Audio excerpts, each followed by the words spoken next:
This podcast is brought to you by Story King Books. Sign up now and get a free copy of my latest ebook, Launch Your Podcast Like a Pro. The link will be in the show notes. And now for today's episode.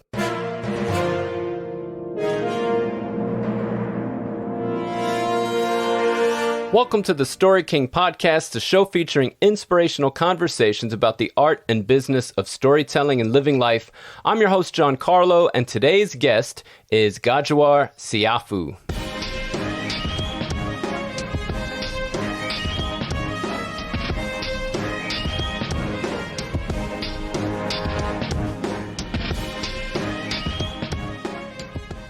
So this is our third and final installment of the three-part interview with Goduar Siafu. I'm sure you've been enjoying it so far. If you've heard the last two episodes, if you haven't, I would go back and listen to those first and then come back and listen to this final one as we just kind of unpack everything we've spoken about, and he leaves the listeners with some nuggets of wisdom. So here is my final interview with Goduar Siafu. I remember being in a relationship with my kid's mother, my youngest daughter's mother. And I remember when that relationship ended. And I guess I always had problems with relationships, the endings. So this particular time, it was very, very bad. So I started drinking a lot of alcohol, and I was really depressed because she was seeing somebody else, and, it's crazy. You know what I mean? Anyway, that guy owes me his life too, by the way. So, yeah. You're welcome. Because when we finally met with a confrontation, if it wasn't for my daughter, he would not be with us today. But I probably wouldn't either. I'd probably be in jail. So all's well that ends well. But anyway, I remember being so sad one day, and I drove upstate to my sister's house, and I was so drunk, DWI, I was drunk out of my boots, and I ran my car right on her front lawn, and I opened the door and rolled out with a bottle of cognac. What's it called? Something in a black bottle. It was really good, though. I would mix that with, like some type of juice. But anyway, long story short. And I remember being so sad, and I fell asleep on my sister's lawn because remember now, that trauma and all that abuse never really goes away. It would surface during times like this, when I was really at my bottom end. And of course, all of that stuff would surface, and it would just add on to the depression and the anxiety that I was facing at the time, and to make it even worse. So I remember falling asleep on my sister's grass for like 10 hours. And then I woke up, and my family was in the living room. Well, I woke up, and they put a blanket on me, and they put a pillow under my head on the motherfucking lawn. Like, they let me sleep all that time, didn't disrupt me. And when I went to the living room, everybody was right there really concerned for me. And I was like, man, my family really loves me. I didn't really know, because I've been like an outlaw to my family, you know what I'm saying? But at that point, I realized my family really loves me. So on my way back to Brooklyn, I remember stopping off to my other sister's house, and she gave me this card. She said, you know what? I've heard about this phrase. If you say this Buddhist chant, it's designed to end human suffering from the user. And I'm like, so still drunk. I was like, yeah, all right, whatever, man. So she gives me this card, and she said, I've tried it and it really works. You know what I'm saying? A lot of people I know, it just enhanced their life. So I took this card, get back to Brooklyn, and I remember trying to sound this particular chant out. But before I say that, this was after 2 suicide attempts as well. I'm talking years back. See, I covered some things, but some things I didn't want to touch base on. But for you to really understand the full thing, there were 2 suicide attempts in my life. And I wanted to be out of here because I felt like I don't belong here. And all that I had went through. And I was like, yo, I'm old enough to make this decision. I want to die. So I attempted suicide twice. And for me, it just made sense, because now I'm old enough to reflect onto where I've been. And I'm like, man, this is crazy. I shouldn't even be here. But I also remember as a little kid, anytime a plane would fly overhead, I would remember saying that I wanted to go home. And I didn't really understand why I would say that as a kid. But I remember telling the older people that I fell from the cracks in the sky. Now, this is as a young person, you know what I mean? And it just kept feeling like I don't belong here. I fell from the cracks in the sky. So, when I got to be a young adult, I was like, well, I'm taking myself out of here. So I tried suicide. First time I was in Jersey, and I woke up, and I really tried to be out of here because I slit my wrist like any way that you can, vertically, horizontally. And I woke up and there was blood everywhere. And I guess a state trooper or sheriff was right there saying, "Sir, are you okay?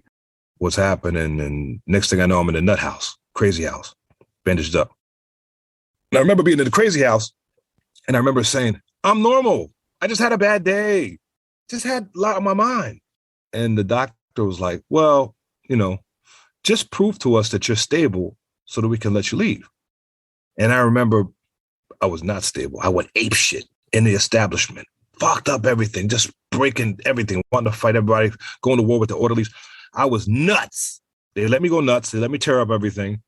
I said, "I'm hungry and I don't eat meat. Give me something to eat." I thought I was running shit. Fucking big bully from Brooklyn. Give me my fucking shit in the crazy house. I want food now. Sure. They bring me a tuna sandwich. And I slept for 5 days after that. Wow. I thought I was winning. I ate that tuna sandwich and I wake up for 5 fucking days later. And I was like, what a sandwich. Because they obviously put something in it. And, I calmed down enough to be let out of that situation. Went back to Brooklyn, did some amazing things. And then, I don't know, it seems like I'm skipping all over the place, but I'm really not. And then, things happen with my daughter's mother, which led us to our breaking up. But that was summer of 99. And that was the final time that I tried to commit suicide, was 1999. No, it was after 99. I don't remember what year it was, but it was after that when my daughter's mother wanted to leave me or whatever, cheated and, couldn't handle it. And I remember that I was in Queens and, we always talk that shit about, if the cops are after me, I'll run them down and I'll get away. Or if they try to incarcerate me or put me in a crazy house, I'll go through a side door and run down a block and then jump in a getaway car and be free. And we talk all that shit, in the hood, that's what we do. We talk all that shit about getting away from being apprehended. And I ran out of the hospital. I snuck out of the door. Yeah, the back door, the kitchen door, or something like that. And I got 10 feet and was tired. And I was like, and they walked me down. They just said, "Come on, sir." Ass out. I had the nightgown thing on, ass out, right in downtown Queens. They brought me back. There was no fight. There was no struggle. There's no this moment of like, yes, I'm going to fuck up the cops and the orderlies. And that shit didn't happen. They brought me right back to the room. They shot me up with Thorazine, which put me out for another couple of days, whatever. And I remember there was an African doctor and I could present, like meaning that in those situations, they call it present. How do you present? If you present like you're not a threat to yourself or anybody else, they let you go. So I would always get out, jails, everything, because I presented well. But this African guy, I was like, "Yo, I'm fine. I just had a bad day, just had a bad month, I had a lot on my mind." He was like, "Listen, normal people don't do this, no matter what's going on. You have some deep-rooted issues. And you're going to be here until we figure this shit out." So it turned 72-hour evaluation turned into like weeks of unpacking and uncovering and figuring this whole thing out. And then they finally let me out. And then, I met a few people along the way. And that's when I ended up, that day I went to my family's house, fell asleep on the lawn, blah, blah, blah. Now we're back on track, going back to Brooklyn. My sister gives me this card and it says, "Nam yo ho renge kyo. Nam yo ho ring." And I'm like, "Oh, what the fuck?" What does she said? "Just get into a quiet place and chant this chant and things are going to change in your life. I promise you." And I'm like, this is some bullshit, but whatever I got to lose. So I remember the first time I had this card and I'm put my hands like this and yo, oh, because I was in bad space, but I didn't even know how to pronounce this shit. So I started to chant this chant, "Nam yo ho renge kyo." And that chant is supposed to be geared towards the person that's going through human suffering, to lift that suffering. And I was like, is this mystical, magical bullshit? But I still chanted it. Then I got good. Nam yo ho ringing, nam yo ho ringing, kind of like Tina Turner. I was chanting this motherfucking chant and life began to change for real. And I was like, how is this possible? How could this one chant Num yo horenge changed my whole past, my future, my present. How is this possible? And so then I started to have fun with it.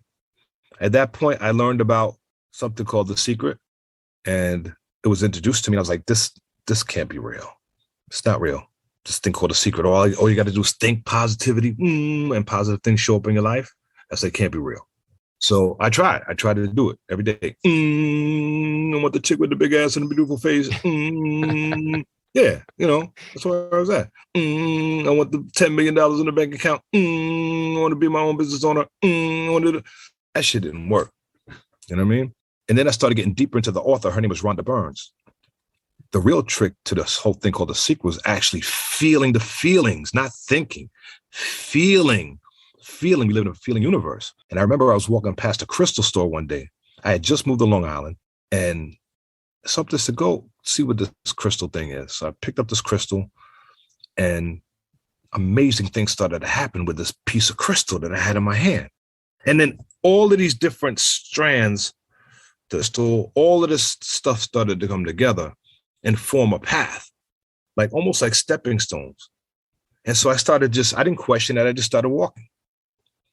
And I found that the deeper I got into this world of really self-discovery, self-forgiveness, and humility and gratitude, it took me to a different place, because I started to not only care about myself, I not only worried about myself, I wasn't concerned with me, I started being concerned with others and their well-being. You know what I mean? So it wasn't like, life is this hard and my past has been this and da-da-da.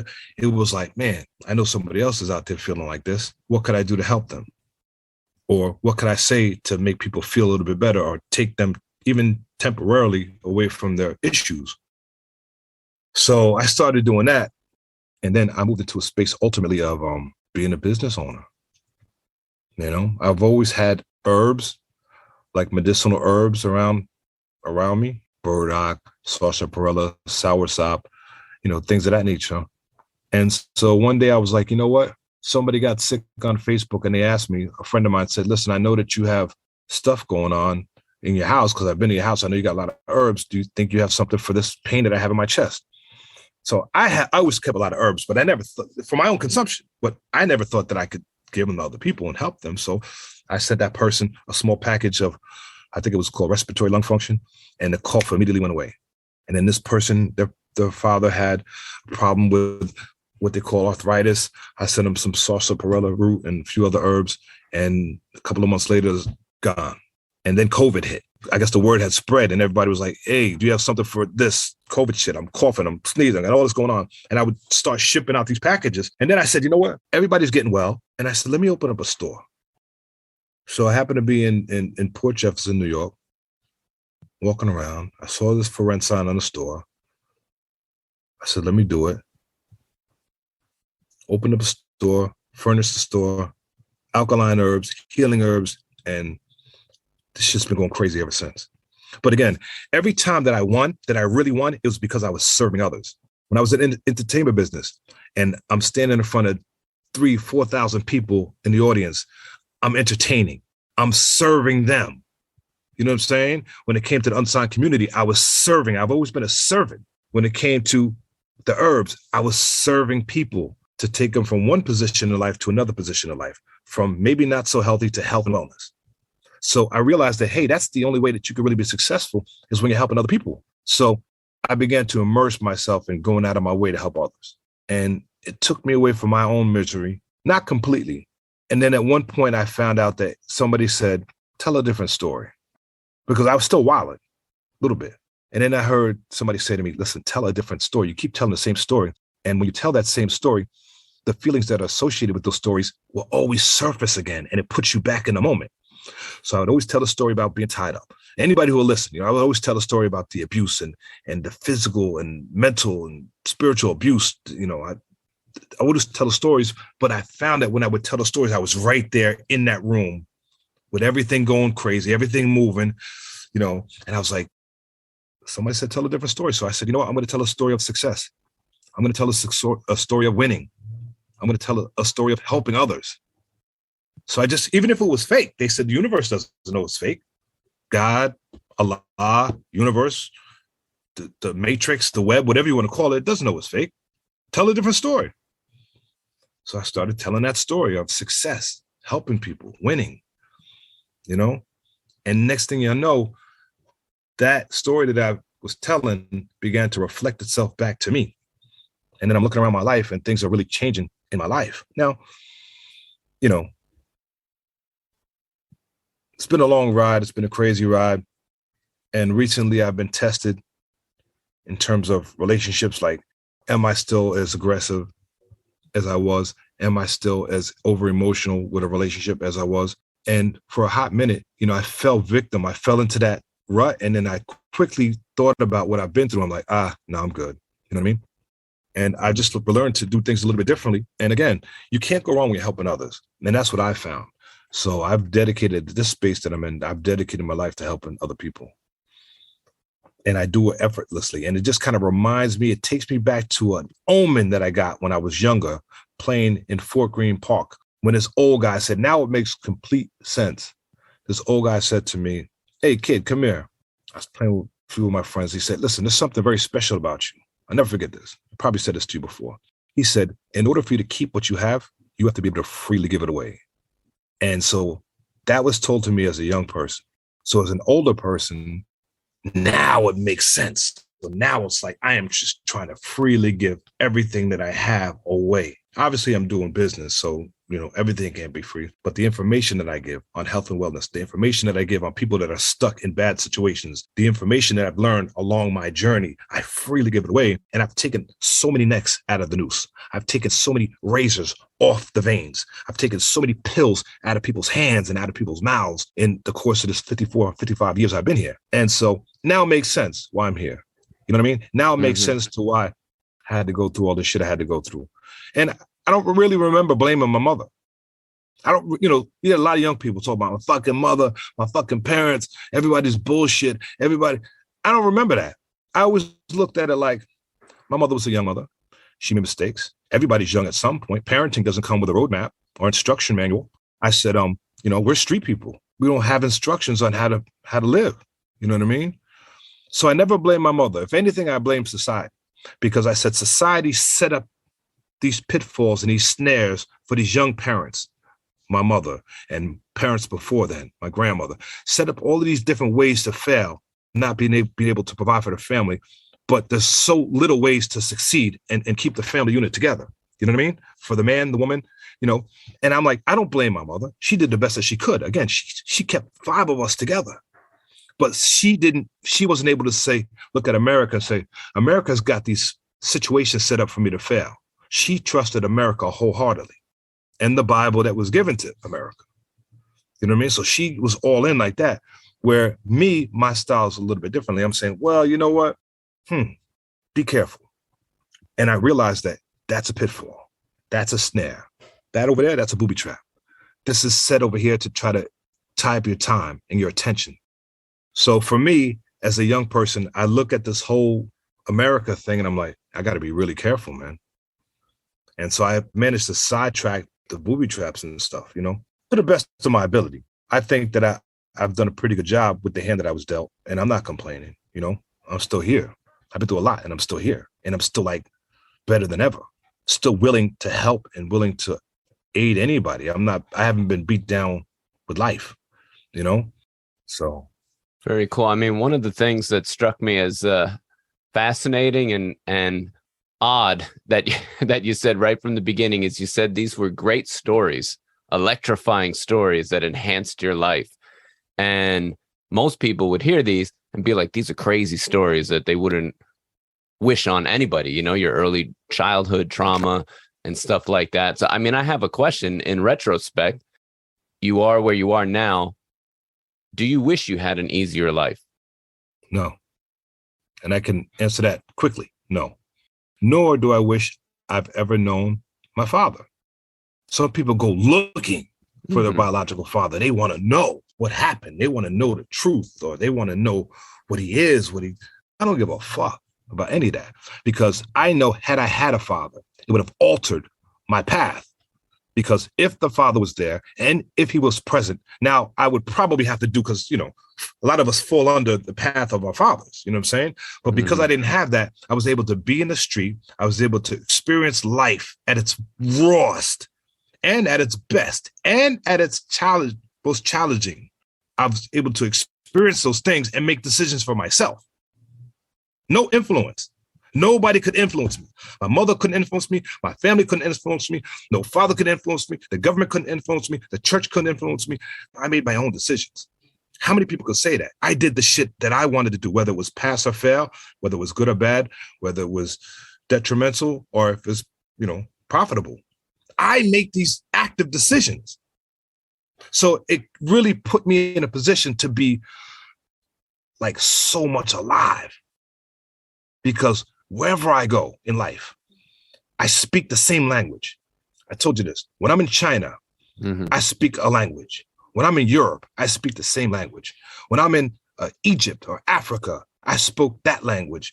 Wherever the fuck I'm at, whoever I'm around, I speak a language of enthusiasm.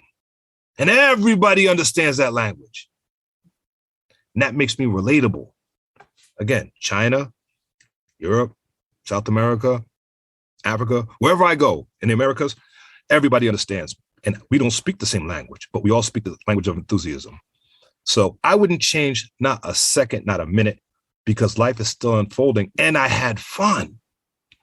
Like, despite, obviously those times aren't fun when you're being tortured, because that's what it was. It was torture. And there's so much things I'm not even telling you guys, but it was nothing less than torture. But aside from the torture, away from the torture, like as a young person, I had fun. I had fun. And even when people didn't want to hang around me or be around me as an adolescent or a teen, I still had fun. I made things fun for my own self. It's funny, I was talking to my cousin the other day. He said, we thought you was going to be an architect or an engineer of some sort, or a mechanic at the very least, because you would always take everything apart down to its molecular structure, take it all apart, and then put it back together. Whether it be electronics, whether it be a bicycle. I remember as a young person taking a screwdriver and prying the links off of a chain to make sure every ball bearing, every link, every aspect of a bike, the spokes was out and laid out on the sidewalk, clean it and then put it back together. And so it's funny because my cousin, you know, he reminded me that the other day. He said, man, you would take everything apart, man, and then put it back together. We thought you was going to be this type of person. But as it turns out, I got bigger plans, man. And for me, the bigger plans are to reach those who are on the edge. You know what I mean? Mm-hmm. And pull them back from that edge. So, and that's an interesting point. I mean, you went from trauma, drugs, military, music business, being an entrepreneur, world traveler. What can you share with someone who's gone through a lot of trauma, on the edge, as you said, people on the edge, because that's what you said, where you started really finding success is when you got others centered, you know, and I always say that too, to people that are, you know, usually depression and usually that it's some type of self-absorption, you know, it's like it's eating at yourself, and almost the antidote is to focus your energy on others, because that's just going to eat you alive. You know, what could you share to somebody like that, somebody who's had similar life experiences, but maybe hasn't been able to repackage it in a way for their good? Like, how do you suggest people even begin that journey? Well, what I would say is probably going to sound cliche-ish, but I say that even though you don't know, it's going to be all right. Even if you don't know at that moment, and right now I could look back to my life 5, 10, 20, 30 years ago. I didn't know at the moment that I'd be here. 20 years ago, I didn't know at the moment that I'd still be alive. But I'm here. But I didn't know that. It's almost like being in a car at night, and you know that your headlights can only give you 10, 20 feet in advance, but you don't know what's 2 miles down the road. But you just take that 10, 20 feet increment and just go with it. Just know that it's going to be all right. You don't know what's going to happen tomorrow. You can't see what's going to happen tomorrow. But I'm telling you, if you stay true to yourself and you stay going out of your way looking to find reasons to feel good, it's always going to work out. So I would say that go out of your way to find reasons and ways to make yourself feel good that are healthy.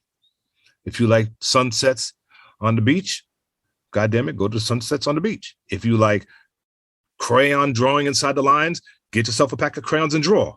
If you like to just be, converse with people, or you just like to, just be in nature or be sitting by yourself somewhere, do that. Because those things make you feel good. And it's like, it just opens up the door for more good feelings. And before you know it, all those problems, all those traumas that you went with, is going to be a thing of the past, and it gives you an opportunity to learn. The more you learn about yourself and why people do what they do, you'll realize that, hey, it's not about you. You didn't do this to yourself. You know what I mean? This is just part of your journey. Everything that happens to us, good or bad, it's just part of your journey. And once you accept that, hey, this is part of my journey, you move differently. You walk differently. You talk differently. It's all part of your journey. And when I realized that, hey, man, this is part of my journey. This is not a pity party. I cry about this all day long. And I had my fair share of crying over the years. And my mother used to tell me, there's always somebody got it worse. And I'd be like, fuck that. I would tell my mother, I don't want to hear that shit. I got it bad right now. I would say that. You don't fucking know. I got it bad and I've had it bad. So I was absorbed in myself. But then when I found reasons to feel good, that was the only thing that could save me. I started helping other people and life changed. And life is constantly evolving. I'll never return to the person that I was. But then again, it seems like we got to go through some shit. You can't escape this realm without going through some shit. You just got to know how to cope with it and overcome and be able to see a brighter day when there's no brighter day. When it's dark and it's gloomy, you got to be able to say, it's going to be all right. Yeah, I'm down bad now. But I promise you, even though you may be down bad now, a brighter day is on its way. How many times have you heard celebrities say, I couldn't even imagine I was here? Jay-Z said a couple of months ago, I could never imagine being this far into the entertainment business. Beyonce said a couple years ago, Michael Jordan, I'd never dreamed that I would be here. These motherfuckers didn't have a crystal ball. They couldn't see their future. During those bad times, they were stuck in it like you. You know what I mean? But they stayed with it and they believed in themselves and they stayed the course.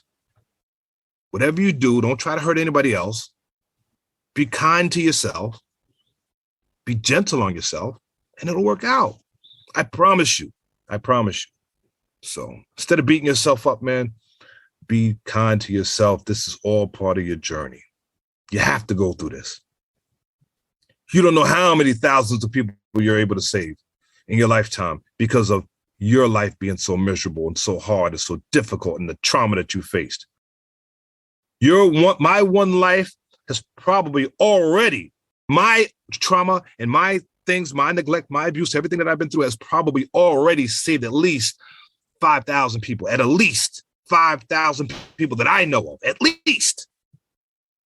Who knows how many people those people are going to save? You see what I'm saying? In the future. Mm-hmm. So that's what I say. Just keep going through it. It's part of your journey. Can't get away from it. I tried suicide twice. Didn't happen. I stopped. I said, you know what? It's not meant to be. Fuck it. It's not going to happen. I'm not going to die until it's time. So I stopped and I started living life. I got this phrase in the store. It says, life is great when you're living it. Break that down. Life is great when you're living it. How many of us live this motherfucking thing called life? When you're living it and you're doing what you love to do and you're having fun, life is great. One last thing my mother used to always tell me. She used to always tell me, you can't play your life away. And she would always say that different periods of my life. And I'm like, because I used to have fun because I've had so much trauma. I try to balance it out with just having a lot of fun.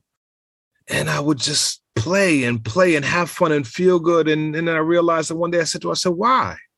I'm going to play. I said, Mom, I'm not going to stop having fun with life because I did for like a couple of months and life gave me really more serious shit to deal with. It just was bombarding me like an avalanche. And I was like, I don't like the way this feels.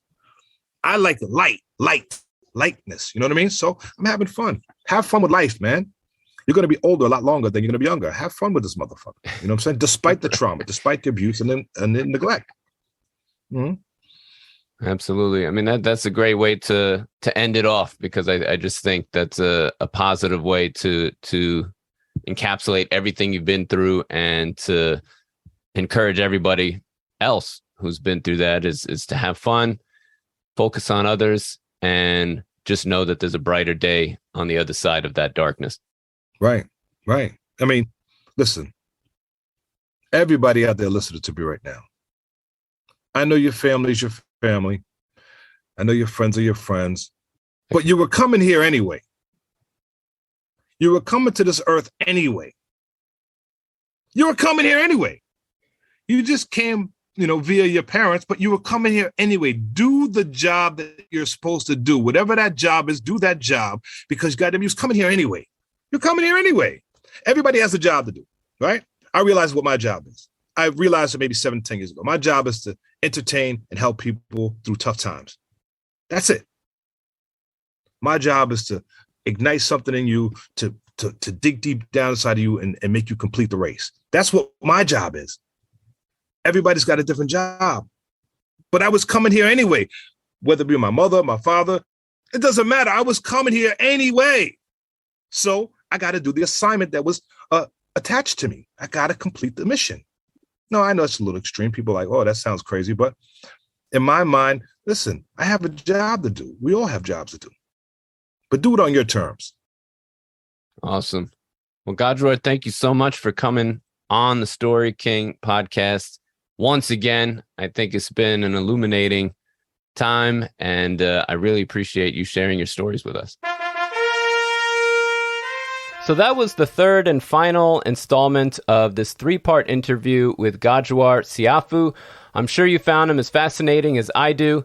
Again, he's going to have his links on the show notes, so if you want to buy his healing herbs, and I definitely promote that. I use his healing herbs as well. Our whole family does whenever we're sick, and they really do work. So I would go ahead and check out the link in the show notes. Also, don't forget to check out StoryKingBooks.com. You can also follow us on Instagram. The username is StoryKing.podcast. And please click like on our Facebook page. We're at Facebook.com/StoryKingPodcast. If you'd like to be a part of what we're doing with this show, please consider becoming a patron. You can choose a monthly membership tier at www.patreon.com/TheStoryKing. All those links I just mentioned will be in the show notes. One more thing, if you're enjoying this podcast, please do me the favor of sharing the show with your friends and on social media, subscribing to it, leaving a positive review on iTunes, Spotify, anywhere you get your podcasts. I'd greatly appreciate it. Thank you for listening to the Story King podcast, a show about the art and business of storytelling and living life. Please join us next time. Until then.